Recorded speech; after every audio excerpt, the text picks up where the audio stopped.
de celíacos de España. Y es verdad, Luján, que mezclamos las dos cosas. Uy, yo tengo una intolerancia, uy, soy alérgica a... Pero no es lo mismo. Efectivamente, no es lo mismo. Si hablamos de reacciones adversas, que al final es lo que es ¿no? estas intolerancias o alergias alimentarias, digamos que podemos dividirlo en dos grandes grupos. Uno que sería cuando no tenemos compromiso inmunológico, que ahí está la intolerancia, que la más conocida es a la lactosa, y también hay otros hidratos como intolerancia a la fructosa, al sorbitol, y luego donde sí hay compromiso inmunitario, que puede ser la alergia tipo, que la gente conoce, donde está el anticuerpo, y son nombres extraños, pero es IgE, que aquí estarían las proteínas de la leche de vaca, al pescado, a los frutos secos, y luego otra que está comprometido, la IgG, IgA, son otros dos anticuerpos, que sería la enfermedad celíaca. Hablamos de forma genérica de alergias, pero tampoco es que haya muchas alergias. No, a ver, la persona que tiene hipersensibilidad, esto hay que aclararlo, porque no todos tenemos sensibilidad a un alérgeno, y principalmente el alérgeno son las proteínas. Las más conocidas, pues eso, son de proteínas de la leche de vaca, del huevo, de la fruta, de los frutos secos, del pescado, del marisco. Miren, yo entre la documentación que manejábamos hoy por la mañana me he quedado con un titular que, madre mía, me ha dejado bastante impactada. Según la Sociedad Española de Inmunología Clínica y Alérgica Pediátrica, en los próximos años se calcula que un 50% de la población sufrirá alergias. Claro, cuando dan esos datos no solo es de alergias alimentarias, ¿sí? También puede ser a fármacos, a insectos, por ejemplo, pero sí, está creciendo muchísimo.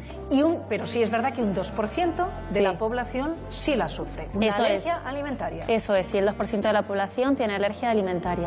Y lo que me pregunto es, ¿lo saben o lo sabemos? La mayoría de las veces de la que va a ser el compromiso de la IgE, sí, que sería la alergia por excelencia, deberían de saberlo, sobre todo por la sintomatología que tienen cuando consumen ese alérgeno.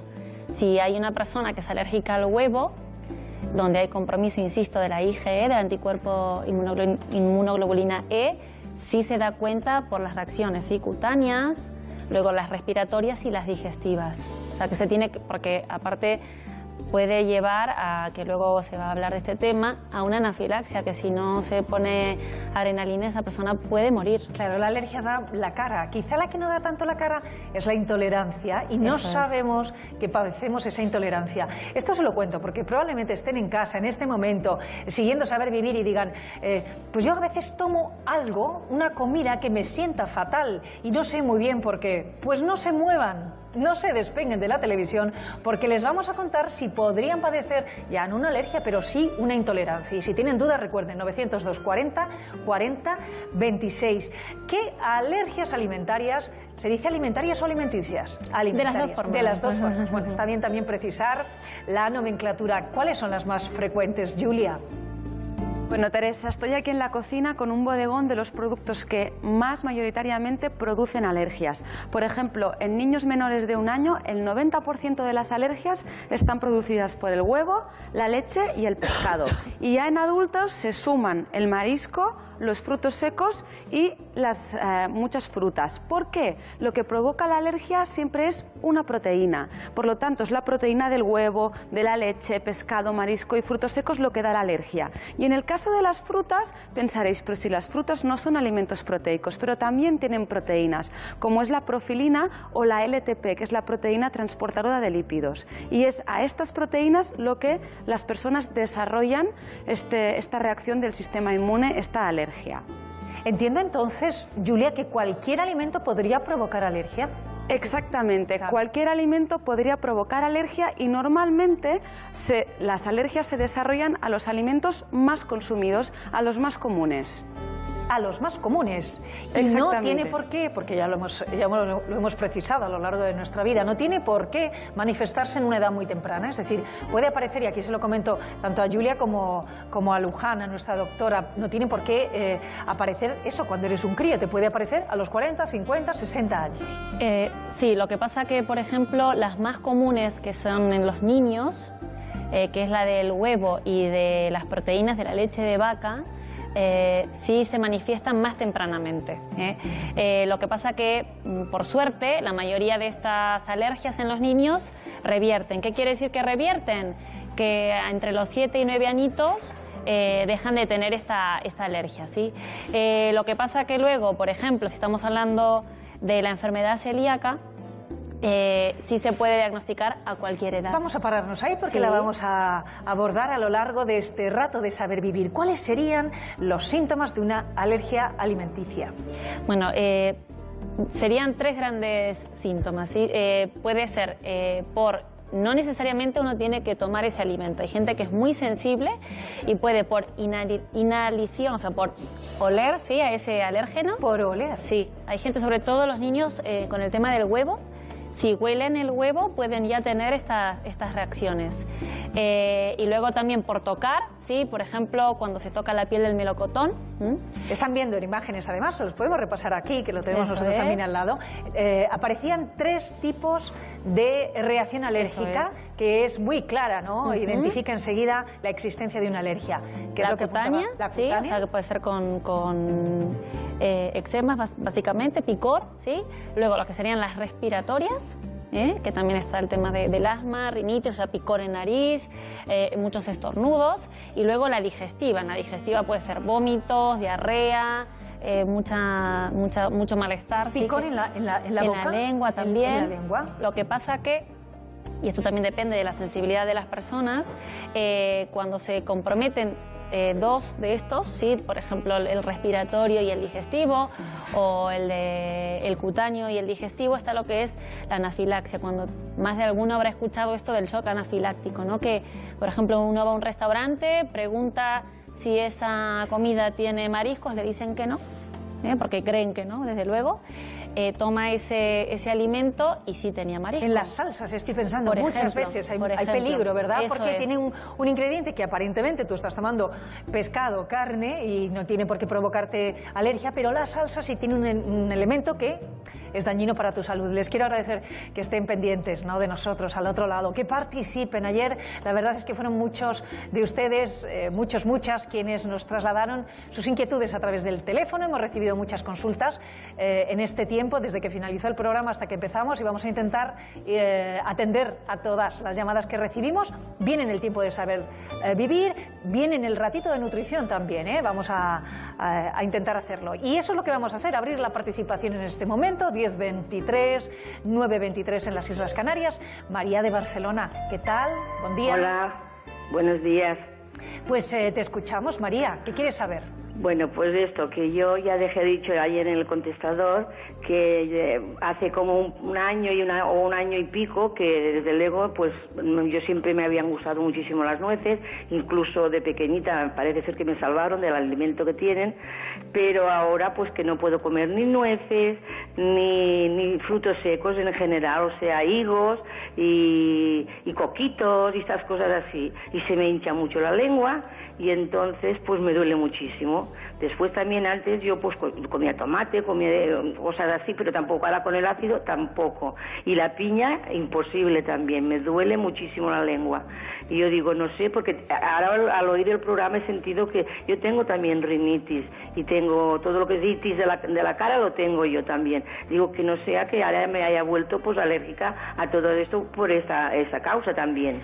María, te va a responder la doctora a través de la televisión, pero esa última frase, María, es ilustrativa. Claro. No vaya a ser que ahora me haya vuelto. Eso es, o que ahora tenga la alergia. A ver, está claro que esto sería alergia, no intolerancia.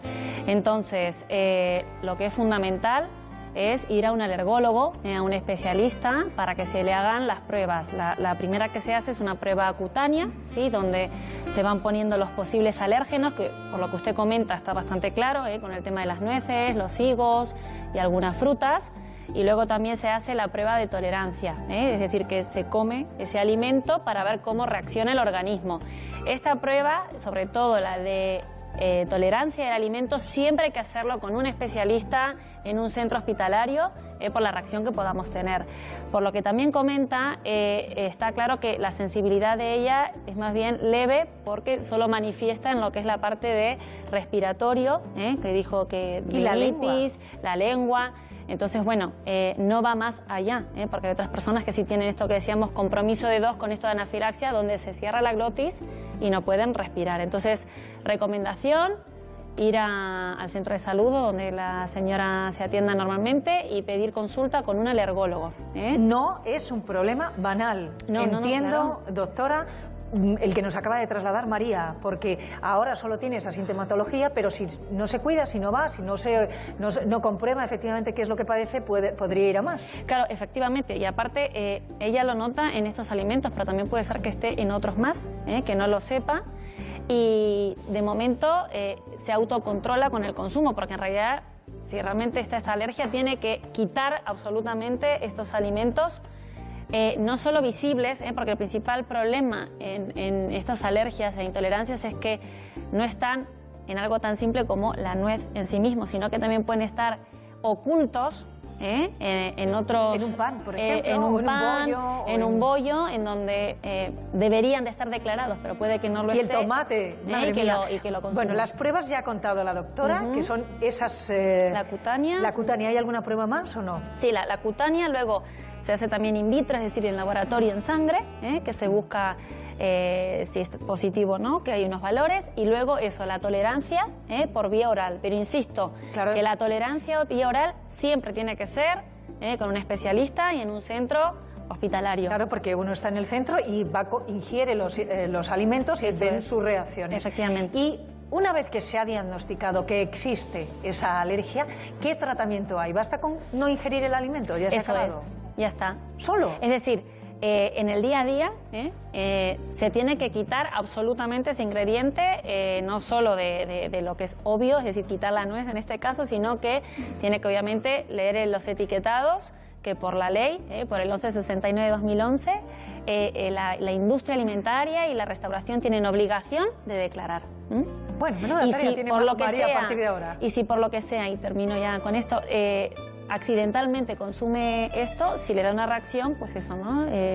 Hay que tener tratamiento farmacológico. Tiene que tener también previsto eso, ¿no? Siempre, un alérgico siempre tiene que estar con el tema de adrenalina por cualquier reacción que pueda tener. De acuerdo. Doctora, nos vamos a dar un paseíto por las redes sociales. En ellas se encuentra nuestro compañero Jota. ¿Qué nos cuentan, Jota? Bueno, me voy metiendo en vuestra mesa en nombre de los telespectadores. Claro, ya saben, con el hashtag LaMañanaTV, almohadilla LaMañanaTV, por ejemplo, Jordi San Ildefonso nos hace una pregunta. Dice, si soy alérgico a las legumbres, ¿con qué otro alimento puedo sustituir sus propiedades?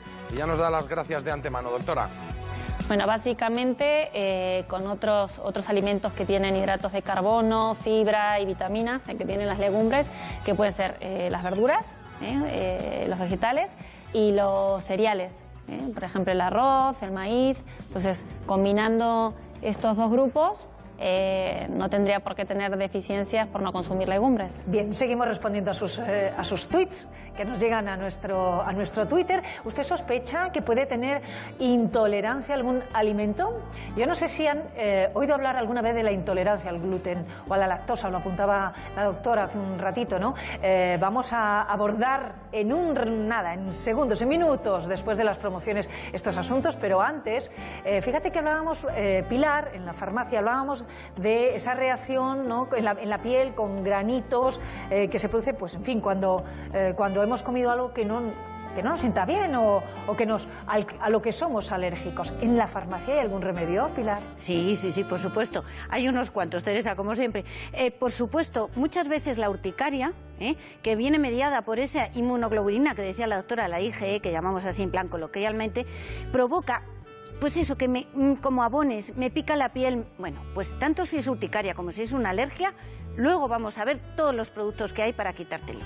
Aquí estamos, de vuelta a las 10:34, 9:34, la mañana de Televisión Española, tratando, como decíamos hoy cuando les saludaba, de ser un poco más jóvenes, porque aprendemos cada vez más en este Día Mundial de la Juventud. Miren, hay un estudio, lo recuperábamos también a primera hora, un estudio que ha demostrado que, por primera vez en personas además, que la llamada grasa mala, esa que acumula calorías y que es un factor de riesgo para muchas enfermedades, se puede convertir en otro tipo de grasa buena, también entre comillas, que quema las calorías. Aparentemente parece muy sencillo, pero yo creo que hay que explicarlo mejor. Por tanto, trasladamos este hallazgo a la doctora Susana Monereo, que es la jefa de servicio de endocrinología del Hospital Universitario Gregorio Marañón, aquí en Madrid. Está al teléfono. Buenos días, doctora. Hola, buenos días. Lo primero que habría que contar es qué diferencia hay entre la llamada grasa mala o parda y la grasa blanca.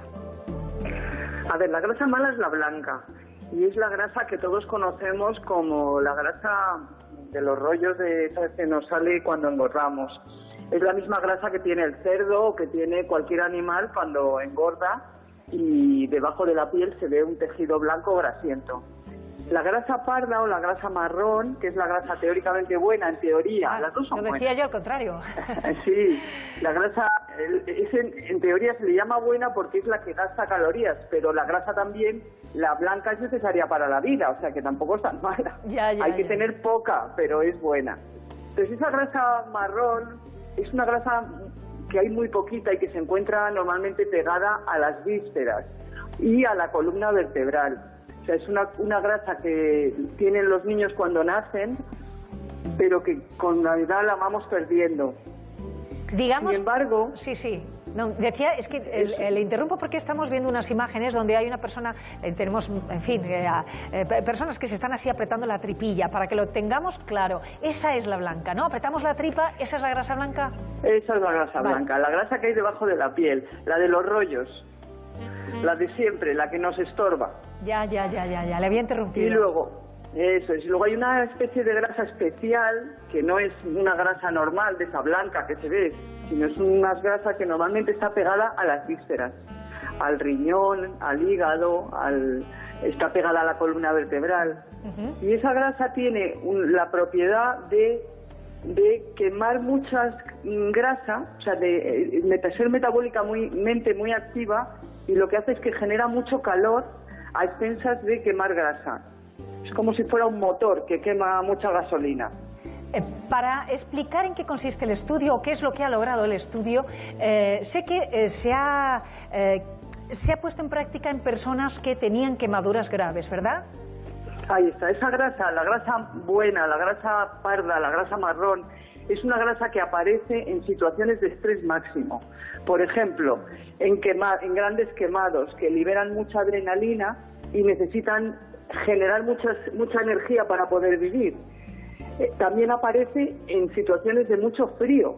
O sea, cuando pasamos mucho frío, esa grasa también se estimula y nos produce calor.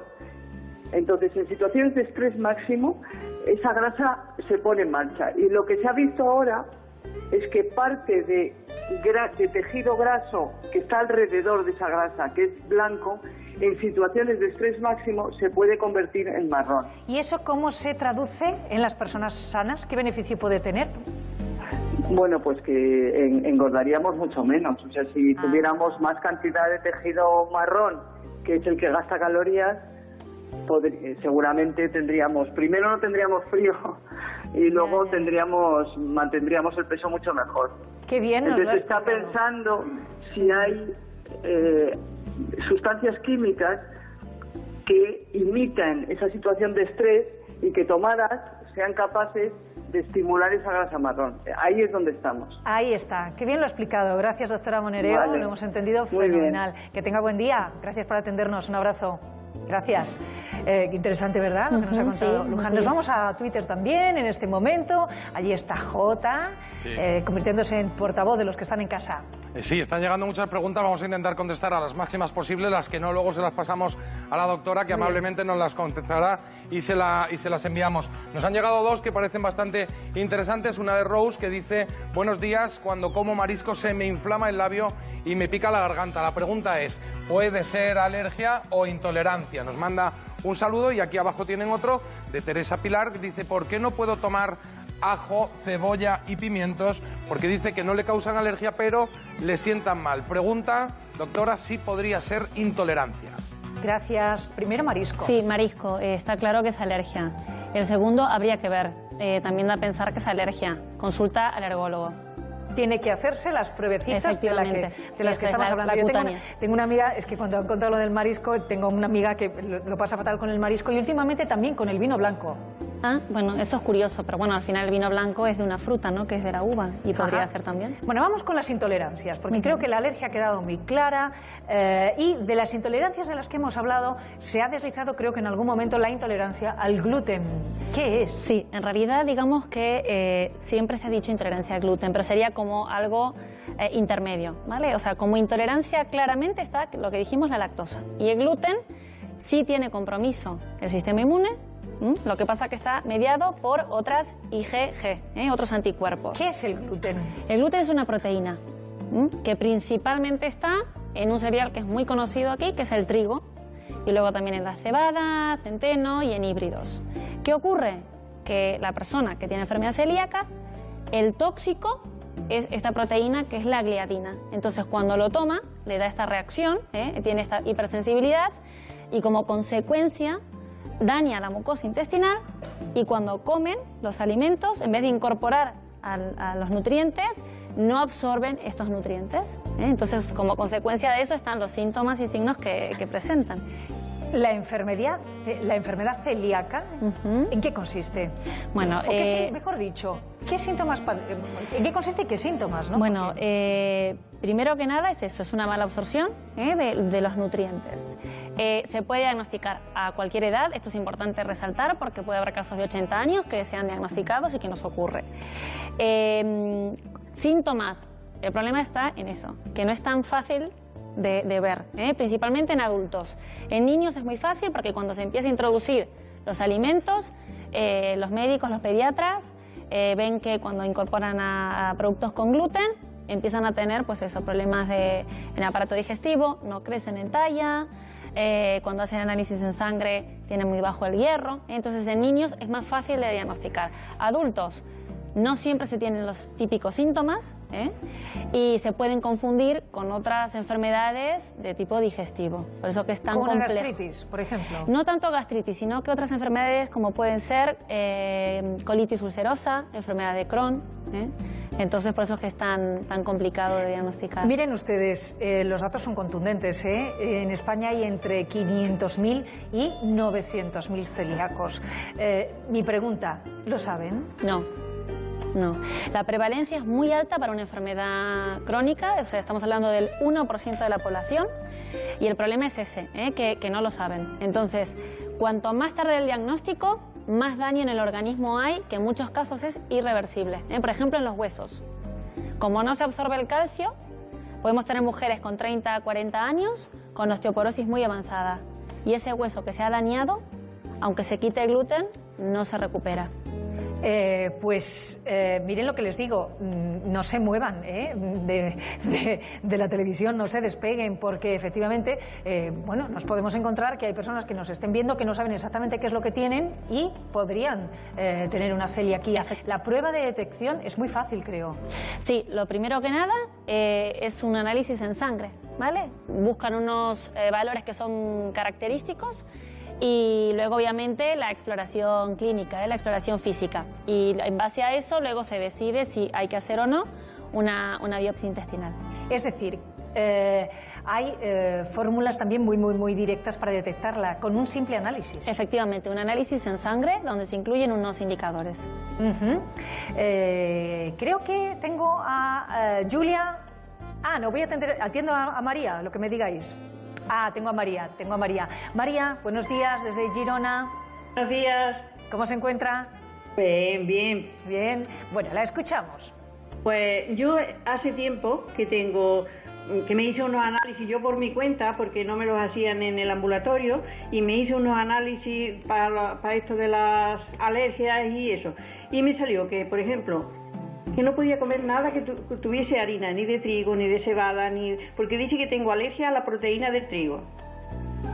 A ver, habría que ver, ojo con esto de las pruebas, porque cada vez están más de moda unos test donde buscan alérgenos y no siempre son pruebas fiables. Entonces, primero que nada, ir a un o alergólogo o digestivo, porque podemos estar sacando nutrientes que son vitales para nuestro organismo y caer en deficiencias alimentarias. Entonces, hay que primero saber realmente que uno tiene esa problemática, una alergia o una intolerancia.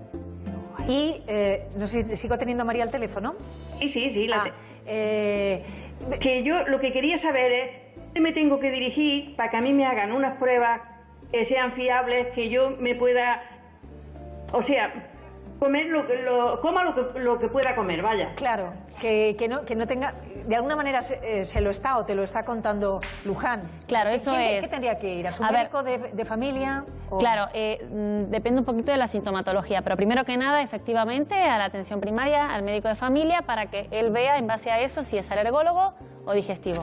Claro, pero tiene que ser su médico efectivamente, de familia que le derive en alguno de los casos, porque lo que está contando nuestra endocrina es que efectivamente a veces hay pruebas que no son fiables. Nos alertan, perdón, nos alertan y a lo mejor, bueno, en fin, no son las más correctas. Eso Gracias, María, un abrazo. Y ahora ya sí, yo quería saber si hay algún alimento que podemos tomar, Julia, para quienes son intolerantes o alérgicos. Ya ha dicho Luján que bueno, son vasos comunicantes al gluten. Bueno, hoy os voy a recomendar unos alimentos que son sin gluten, por lo tanto lo pueden tomar las personas celíacas o intolerantes al gluten. Hay que diferenciar diferentes tipos de alimentos. Por un lado están los alimentos que aportan cereales que normalmente de manera natural tendrían gluten, y normalmente los que son sin gluten van etiquetados con este simbolito de aquí, que es como si fuera un trigo con una señal tachada, que eso significa que son sin gluten. Y alimentos de este tipo, pues tenemos pan, pastas, en este caso hay bollería, hay bizcochos, pasteles. Luego están los alimentos procesados, que son alimentos que a primera vista parece que no deberían llevar gluten, pero, por ejemplo, todo lo que son los embutidos, como son pastas procesados, muchas veces se añaden harinas con gluten, pues para mejorar la textura o el sabor. Entonces también hay que fijarse en los alimentos procesados que sean sin gluten. Y ya por último están los alimentos que no haría falta etiquetar sin gluten. Por ejemplo, aquí tenemos un membrillo y una mermelada, que son alimentos que de manera natural no contienen gluten, por lo tanto una mermelada que no especifica nada sería una mermelada apta para celíacos. ¿Qué pasa? Que así facilitamos la tarea a los celíacos y para que estén más seguros, pues también podemos encontrar etiquetas de este tipo. Ahora, Julia, te diré una cosa, y es que, bueno, da un ataque de tos, perdónenme, porque es que no podía parar. Hay una cosa de la que se quejan, y yo creo que con razón, ¿no?, los celíacos, y es del precio elevadísimo que tienen todos esos alimentos que Julia nos ha ido mostrando. ¿Por qué son tan caros? Tiene muchas causas, pero un poco para matizar, el problema es que muchos de los fabricantes que elaboran principalmente productos especiales específicos, que son panes, bollos, galletas, todavía son muy artesanales, y tiene que ver con la cantidad de proveedores que existen, la maquinaria o no que puedan utilizar. Entonces esto hace que se encarezca bastante el precio. Lo que principalmente demanda el colectivo es ayudas económicas de parte del gobierno, o que se baje el IVA a estos productos. Bueno, pero también seamos conscientes que estamos dando datos muy claros. Hay una población, un porcentaje de población importante afectada por celiaquía que a lo mejor no lo sabe. O sea, que quiero decir que el mercado potencial es bastante amplio. Sí. Julia, sé que hay un alimento que te gusta especialmente para los celíacos. Exactamente, como alimento amigo de hoy he elegido el trigo sarraceno o alforjón. Aunque la palabra diga trigo, ni es trigo ni es un cereal. Es un pseudo cereal que aporta, como similar a otros cereales, pero que aporta hidratos de carbono complejos. Por lo tanto, es un alimento que puede sustituir el trigo, la avena, la cebada. Si os fijáis en el grano, es un grano muy curioso porque tiene una forma como trigonal. Se puede utilizar pues hirviéndolo como si fuera arroz o como si fueran lentejas, o se puede utilizar su harina para hacer distintos productos, por ejemplo, elaborar pan, postres, y como característica os diré que es un producto bajo en grasas, rico en fibra y que aporta una proteína completa, una proteína de alta calidad. Y también se usa muchas veces para hacer cerveza sin gluten, así que los celíacos tienen otro alimento a conocer. Y vamos a ver a Almudena, que creo que hoy está en un sitio muy diferente. Almudena, ¿dónde estás? Buenos días a todos. Pues estamos en un rinconcito de Francia, aquí en Madrid. Estamos en La Galette, el primer restaurante vegetariano de España hace ya 40 años. Este es La Galette 2, ya tiene 25 años. Y habéis visto un plano maravilloso de una tarta que nos han preparado con base de trigo sarraceno, el protagonista del día, Javier y Uriel. Javier es el jefe de repostería. Nos va a hablar de cómo han preparado ellos esta tarta. A mí me habéis dejado alucinada. Buenos días, Javier. Buenos días. Cuéntanos. Pues hemos hecho una tarta con un bizcocho de trigo sarraceno. Después la tarta lleva una confitura de frambuesa y una mousse de coco. Bueno, espectacular. No la he probado todavía. Casi no llegamos al directo con la tarta entera, ya os lo digo. De todas formas, Javier, quiero que nos expliques un poco. Lo que vemos aquí sería la harina del trigo sarraceno. Esta es la harina del trigo sarraceno. Nosotros la hemos refinado un poquito más aquí también. Y los ingredientes con los que hemos preparado el bizcocho son harina de trigo sarraceno, azúcar moreno, mantequilla y huevo. Javier, yo no sé si Javier, no sé si vuestros clientes son celíacos y celíacas o acude una persona que, bueno, como yo, bueno, lo mismo resulta que soy celíaca y no me he enterado, ando en ese porcentaje. Sí, tenemos algunas veces algún cliente que es celíaco. Precisamente tenemos aquí una tarta que hemos preparado para un cliente, es un encargo. ¿Esa tarta? ¿Y de qué es? ¿De qué es la tarta? Es igual, es de frambuesa, mousse de coco y el bizcocho con el trigo sarraceno. Teresa, me decían ellos que además de cosas dulces, también se pueden preparar otros tipos de platos. Por ejemplo, las crepes es muy habitual hacerlas también con trigo sarraceno. Pero hemos estado hablando porque una compañera del programa me ha contado que ella prepara también un plato parecido al arroz, pero en vez de con base de arroz, con base de trigo sarraceno. Y ellos me han corroborado que efectivamente no es necesario que sea un plato dulce, sino que se pueden hacer múltiples variedades. Sí, se pueden hacer platos salados, sí. Exacto. Como sopas y derivados. Lo que no sé qué os parece, chicos. Pues que me da mucha pena romper ese pedacito de tarta, pero yo quiero que lo hagas, te lo comas y me digas a qué sabe. ¿No es la ley del programa, Teresa? Ya lo sabes. Claro que sí que se puede. Voy a atacar, chicos. Venga, vamos a... Claro, es que es nuestro paladar, el de Almudena. A ver, sabor. No me digas que está bueno. ¿A qué sabe? No. Mira, sabe a paraíso. Sabe a paraíso, sabe a gloria, Teresa. Pero notas un sabor diferente respecto de la harina de trigo. Mira, el bizcocho... Claro, el bizcocho tiene un sabor un poquito más intenso. Ellos lo han emborrachado con un poquito de agua y azúcar para hacerlo más suave, porque el trigo sarraceno tiene una textura un poquito más terrosa. Hay gente que dice que le recuerda a la nuez o incluso al cacahuete molido. Entonces sí se nota ese sabor un pelín más intenso, pero claro, el resto de ingredientes son maravillosos. Yo estoy encantada. Oye, gracias Javier, gracias Almudena, gracias, está bien, ves, de precisar ese pequeño sabor, ¿no? Para quienes en casa están pensando utilizarlo, porque bueno, presienten que tienen cierta alergia o intolerancia al gluten, aunque lo que tienen que hacer es ir al médico, ¿verdad, Luján? Bueno, Jota se encuentra al lado de nuestra pantalla con sus tweets. Que no son pocos, que no son pocos. Debe haber mucha gente que tiene este tipo de patologías, bueno, pues alergia, intolerancia, porque nos preguntan, bueno, también nos agradecen, Encarni dice gracias por hablar de alergia a los alimentos, pero ojo, aquí sin glutenismo nos dice, los restaurantes están obligados a declarar alérgenos en la carta, trazas y contaminación cruzada, no saben ni contempla y considera que puede ser un riesgo, doctora.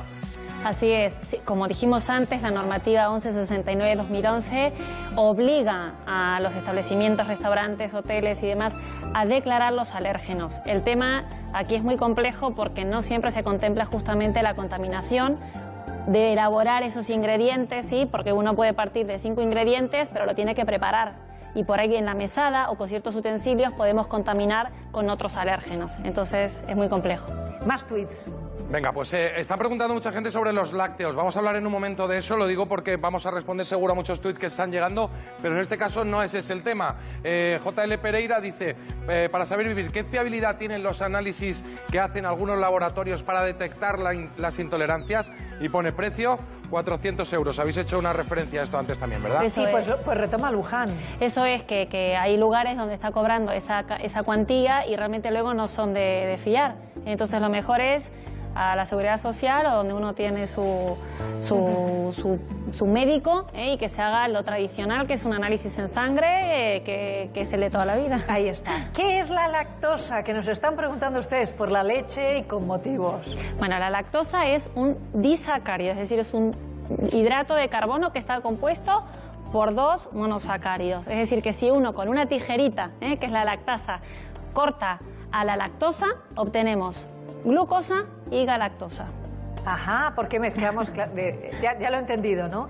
La lactosa, ¿qué es lo que le sucede al organismo de un intolerante cuando ingiere lactosa? Bueno, depende un poco, porque hay gente que nace con la falta, con la deficiencia de esta enzima, de esta tijerita, que es una deficiencia congénita, con lo cual tolera menos, y luego está la primaria o secundaria. La primaria puede ser, por ejemplo, un asiático o un africano, que se consume menos leche, tiene menos tolerancia, y una secundaria es que uno viaja, consume una bacteria, tiene diarrea y se pierde durante un tiempito a esta enzima. Entonces, ¿qué pasa? No está la tijera, no podemos cortar, eso queda entero, queda este disacárido, entonces en el intestino fermenta. Para entenderlo, miren ustedes de qué forma tan práctica se lo hemos contado. Es así, ¿verdad, doctora? Eso es. Esta es la función de la lactosa. Si te parece con este, lo tiene un poquillo lejos, pero yo creo que llegas, ¿no?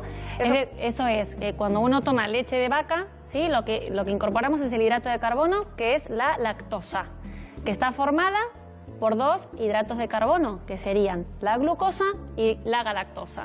Así se digiere, se corta y uno lo absorbe y lo incorpora al organismo. El problema cuando no está esta tijera es que esto no se corta y queda entero. Bueno, en el tema lácteo la verdad es que podríamos abrimos ese capítulo y podríamos avanzar muchísimo. La primera pregunta que se me ocurre, crecemos, venimos al mundo, nos formamos, crecemos con la leche de nuestra madre. O sea, es nuestro alimento, es fundamental. Eso es. Y luego seguimos tomando leche. Sí, a ver. ¿Deberíamos tomar leche siendo adultos? Sí y no, depende en cada caso. Que es todo un debate, Efectivamente, a ver, cuando uno nace, la naturaleza es sabia y tenemos a la tijera, a la enzima, al 100%. ¿Sí? ¿Por qué? Porque si uno toma la leche materna, que es donde más lactosa hay, que en cualquier otro tipo de leche, la necesitamos esta tijerita justamente para crecer. Entonces, si no hay ningún problema con esta enzima, no tenemos por qué quitar a los lácteos, a la lactosa de nuestra dieta. ¿Por qué? Porque esta enzima es lo que se llama sustrato dependiente. Si yo dejo de tomar a la lactosa, al hidrato de carbono, la tijera va perdiendo partes. Por eso que luego, después de mucho tiempo, uno toma un café con leche y dice, ¡ay, me ha sentado mal! ¿Por qué? Porque esta enzima va muriendo, se va perdiendo con el tiempo. Y esa intolerancia a la lactosa se produce también con otro tipo de leche, es decir, la leche de soja, sí. La leche de avellana, la leche de... No, porque no tiene... No con las vegetales. Efectivamente. A ver, ¿qué alternativas tiene una persona intolerante a la lactosa? O bien tomar, por ejemplo, como tenemos aquí, que se vende a la enzima, a la tijerita, a la lactasa, o también en el mercado ahora se encuentran muchos productos lácteos que no tienen lactosa, porque le incorporan a esta enzima, o bien sustitutos de tipo estos vegetales, de leche de almendra, de arroz, de avena, en donde no está en la composición química de forma natural la lactosa. Es decir, la lactosa está en las leches procedentes de animales. Efectivamente, principalmente. Y esto sí que es, debe de ser para una madre, un padre durísimo. ¿Cómo puede saber que su bebé es intolerante a la lactosa? Bueno, porque es su alimento. Claro, y eso es lo complejo, ¿no? Porque muchas veces el peque tiene los típicos cólicos hacia el 3er mes, que luego va mejorando, entonces pueden pensar que es eso, que tiene estos cólicos. Pero bueno, si uno ve que esto sigue así, el peque no va creciendo conforme a los controles pediátricos y demás, y vomita, muchos peques pueden vomitar, tener diarrea, pues... De hecho, Luján, la idea es el cólico del bebé, el cólico del recién nacido está absolutamente interiorizada por parte de los padres. Eso es. Dicen, bueno, pues tiene cólicos. Y nadie se plantea, o bueno, ya cada vez más, ¿no? Pero antes no nos planteábamos si el bebé era o no intolerante.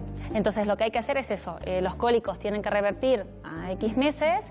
Si vemos que con también tratamiento de que cuando se dan unas gotitas, masajes, no mejora, pues es de sospechar que tiene una intolerancia a la lactosa. Bueno, de nuevo su participación en Saber Vivir en la mañana de Televisión Española, primero redes sociales, después les atiendo al teléfono. Bueno, Jota. es maravilloso, Teresa, porque muchas de las preguntas que nos hacen a través de las redes sociales las respondéis, por ejemplo, en lo que acabáis de contar ahora mismo, pero algunas quedan pendientes, como por ejemplo esta de Chelo, que dice, hace 4 meses, a los 18 años, a mi hija con los lácteos le salen ronchas por el cuerpo. Y pregunta si será intolerancia, entiendo que está preocupada por si puede ser algo más grave. Si son ronchas, esto estamos hablando de algo cutáneo y probablemente lo que tenga es alergia a las proteínas de la leche de vaca, que es distinto, son proteínas, la lactosa es hidrato de carbono y sería intolerancia. Vale, yo creo que eso lo hemos explicado bien. ¿Alguna más, Jota? Ah, no, atiendo a Elsa. Está Elsa, ¿verdad? ¿Qué tal? Elsa desde Tenerife, muy buenos días. Hola. Ah, es María Luisa. María Luisa. Sí. Buenos días. María Luisa, ¿es usted María Luisa de Guadalajara? Sí, señora. Bueno, ¿usted o tú? Tú. Bueno, tú, ¿verdad? María Luisa, te escuchamos. Mire, pues yo en febrero pues tuve que subir a urgencias porque me llené de ronchas rojas y resulta que había comido pescado. Me hicieron anticuerpos de sangre y salió positivo y después pasé a la alergóloga y resulta que tengo alergia al anisakis y a las gambas. Para poder comer pescado pues tengo que seguir una serie de pautas muy complicadas. Entonces me gustaría saber si hay algún alimento que pueda sustituir al pescado que lleve los mismos nutrientes que el pescado o parecidos. Sí, no. Más que nada, lo que en cuanto a composición grasa, sí podemos tener reemplazos. Hay, desde el pollo, el cerdo, hay cortes de estos animales que también son bajos en grasas. Lo que pasa que el tema de pescado está en los aceites buenos, que todos escuchan, de la sardina, del salmón, que claro, en este caso principalmente están ahí, o en otros vegetales. Lo que se podría ver sería suplementar, que también en la farmacia podemos conseguir, que hay cápsulas que vienen para tomar estos aceites que están en los pescados. Que sería un omega...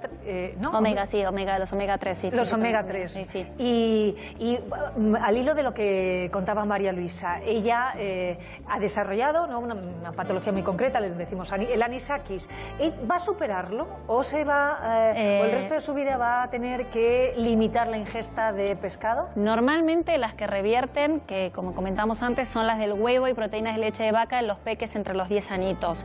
Si esto se lo han detectado ahora, hace poco, por lo que ha comentado, lo más seguro es que no revierta, que lo tenga. Para siempre. Sí. Luján, voy a hacer una cosa, porque has mencionado tú lo de la ingesta de omega 3. Me voy a la farmacia, no solo porque ahí es donde se encuentran los omega 3, además, entre otras muchísimas cosas. Iba yo a apostillar, y el omega 3 tomado en cápsulas, ya lo has dicho tú, así que todo ¿verdad? Perfecto, Luján, todo perfecto. Porque le preguntábamos a Pilar, cuando empezábamos a ver vivir, puede suceder que con una alergia o con una intolerancia también tengamos prurito o picaduras o reacciones cutáneas. Exacto, y se da muchísimo, se da muchísimo. Entonces, ¿qué productos hay en la farmacia para calmar? Mira, la calamina. Calamina, acordaros de este nombre, calamina. Hay polvo de talco que lleva calamina, que lo que hace es absorber esa humedad y ese prurito. Por ejemplo, los niños que han tenido varicela, ahora ya apenas, gracias a Dios, se ve, pero les hemos bañado en polvo de talco con calamina, porque les quitaba muy bien ese picor y esas ganas de rascarse. Lo hay como fórmula magistral, No os olvidéis que también se puede hacer. El médico puede hacer una fórmula que a él le guste más y que lleve de composición la calamina. Ya no se hacen las fórmulas magistrales en la farmacia, hay que reivindicar reivindicarlas. O se hacen, pero menos, pues hay que reivindicarlo. Hay que reivindicarlo porque claro que se hacen. O sea, no os cortéis porque siempre hay una farmacia haciendo una fórmula magistral, sin ninguna duda. Y luego tenemos, por ejemplo, a mí me gusta mucho la betametasona, la blecometasona, porque cuando ya hay un prurito, cuando antes hablábamos de una urticaria, esto calma bastante, sobre todo a nivel de alergias, calma bastante. Lo hay en forma líquida, lo hay, si el niño se ha rascado y se ha provocado una infección de ese grano, lo hay también con antibiótico. Entonces tenemos el corticoide con el antibiótico que le va a quitar el picor y le va a quitar todo. Y como no, hidrocortisona en pomada. O sea, que lo tienes en loción, en pomada con antibiótico, hidrocortisona para las urticarias. Hay cantidad de cosas. Lo que no puede ser es que tengamos una persona rascándose, porque también hay antihistamínicos tomados. O sea, hay muchísimas soluciones. Aunque estamos hablando de alergias alimenticias y como mencionamos la piel, se lo comentaba también a Luján cuando nos saludábamos, estamos en tiempo de verano y hay personas alérgicas a las picaduras de algunos insectos. Sí. Mirad, y quiero apostillar muy rápido. Tú imagínate que eres alérgica a la picadura de avispa, ¿vale? Esto no es una adrenalina, pero imagínate que lo es, ¿no? Bueno, pues es muy sencillo. A ti tú llegas, estás en la playa y te viene una abeja o una avispa y te pica. Muy sencillo. ¿Dónde te me vas? Aquí. A ver. Muy sencillo. Coges tu adrenalina por encima de la ropa, del vaquero, del vestido, lo que sea. ¡Pum! Te la pones. Pero lo primero que tienes que hacer, ¿qué pasa? Que esta adrenalina la tienes que llevar encima, en el bolso, en la bolsa de la playa. Si te vas a Tombuctú me da igual también. O sea, te lo tienes que llevar siempre encima en un caso de alergia a las picaduras. Tomamos nota, porque eso es, ¿te acuerdas, Luján, doctora? Sí. Lo que le podría suceder a nuestra amiga de las nueces. Efectivamente. Efectivamente. Bueno, hasta el momento no le ha producido ningún problema en la glotis, pero a lo mejor sí. Siempre tienen que estar, siempre, porque pues eso es vida o muerte, es muy importante. Hay un par de webs de referencia que van a complementar todo lo que hemos contado en nuestra mesa de saber vivir. Aquí, hombre, tratamos de hacer un repaso por, digamos que aquellos instrumentos que les son muy válidos para conocer el tema que nos ocupa, ¿no? Que estamos tratando, pero si quieren saber más, a ver. Bueno, www.celiacos.org. Luego también la de intolerancia a la lactosa. Vamos por parte. Esta es, ¿no? La de los celíacos, sí, para lo que ahí es está. Intolerancia mezcla, ¿no? El híbrido de... O sea, para los que son... www.celiacos.org. Eso es, para el tema de enfermedad celíaca. Y está muy bien porque incluso se incluyen recetas. Sí, y también alertas, porque pueden haber etiquetados erróneos y es muy importante que la gente sepa que eso está mal, porque puede haber familiares que no estén muy enterados de la enfermedad y que puedan confundirse. ¿Y en cuanto a la lactosa? Es www.lactosa.org. Que no sé si es esta. Sí, es creo esa. que sí, es esta otra que estamos viendo. Y ahí también pueden obtener toda la información que necesiten. Mañana les vamos a hablar de cómo prevenir y cómo actuar cuando tenemos el nivel de azúcar alto o muy alto, porque esto es un riesgo además, por supuesto, para nuestra salud siempre, pero quizá, Julia, en verano no se atienda tanto. Exactamente, Teresa. Mañana vamos a aprender a controlar los niveles de azúcar en verano, que siempre cambian nuestros hábitos y se pueden descontrolar con más facilidad. Veremos en el caso de tener el azúcar elevado si tenemos que prestar especialmente atención a nuestros pies o a nuestra vista. Y también veremos qué son los sensores continuos de glucosa. Y si se van de viaje, y son diabéticos, tienen alterados sus niveles de azúcar, en la farmacia, ¿qué podemos encontrar que va a ser un aliado formidable? Pues mira, Teresa, mañana vamos a dar las mismas recomendaciones, para personas diabéticos, pero muy parecido a lo que os he dicho hoy con la adrenalina. ¿Qué tenéis que hacer si os vais de viaje? No os podéis permitir el lujo de perder la insulina o de perder el medicamento que estéis tomando. Mañana lo vemos, los consejos.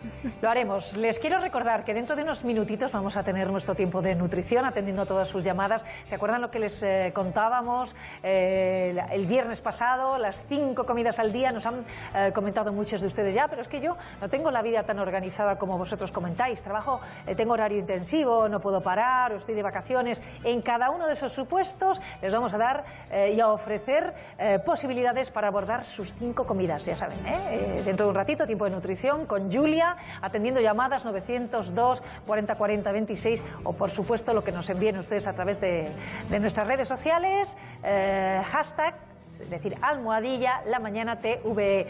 Luján, hemos aprendido mucho, gracias doctora por venir, la doctora Soler. Y